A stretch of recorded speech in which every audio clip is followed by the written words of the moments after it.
প্রিয় ভক্ত, এখন আমরা এসে পৌঁছেছি সেই স্থানে যে স্থানে আজও সেই চিহ্ন রয়েছে, যে চিহ্ন 5000 বছর পুরানো।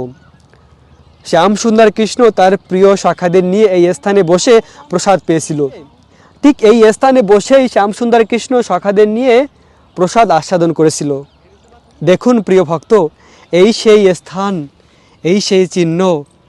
এখানে বলা হয় 56 কটুরি, 56 কটুরির চিহ্ন, মানে 56টি পাত্র রাখা হয়েছিল এই স্থানে, আর সখারা একসঙ্গে মিলে প্রসাদ আস্বাদন করেছিল, আর সেই চিহ্ন আজ রয়েছে এই স্থানে।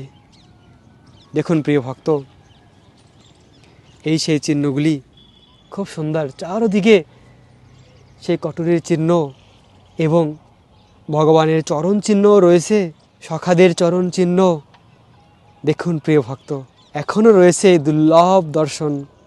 উঁচুগ্রাম, উঁচুগ্রাম থেকে এই একটু দূরেই রয়েছে এই আলতা পাহাড়ি। দেখুন বৃন্দাবনে সূর্য ডুবে যাচ্ছে, ওই রয়েছে সূর্য প্রায় ডুবে যাচ্ছে। তো শ্যামসুন্দর কৃষ্ণ প্রতিদিন পুরো দিন বৃন্দাবনের বনে বনে গোচরণ লীলা সমাপ্ত করে এই সূর্য ডোবার সময় শ্যামসুন্দর কৃষ্ণ ফিরে আসতো, বাড়িতে ফিরে আসতো, ঘরে ফিরে আসতো নন্দভবনে শ্যামসুন্দর কৃষ্ণ। আর এই সময়কে বলা হয় গোধূলির সময়। আর এই গোধূলির সময় খুব পবিত্র। গোধূলির সময় যা কিছু করা হয় তা সব কিছু পবিত্র হয়ে যায়, মঙ্গল হয়। কেননা ভগবান শ্রীকৃষ্ণ এই সময়ে গোচরণ লীলা করে ফিরে এসেছিল, তাই এই সময়টি এত পবিত্র, এত গুরুত্বপূর্ণ। তো শ্যামসুন্দর কৃষ্ণ যখন বিকেলবেলা গোচরণ লীলা করে ফিরে আসতো, তখন কৃষ্ণ গৌর সুন্দর হয়ে যেত। কিভাবে?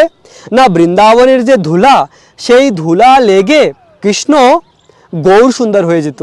আর এই কলিযুগে সেই গৌর সুন্দর রূপ আমাদের দর্শন করার বিশেষ সৌভাগ্য হয়েছে।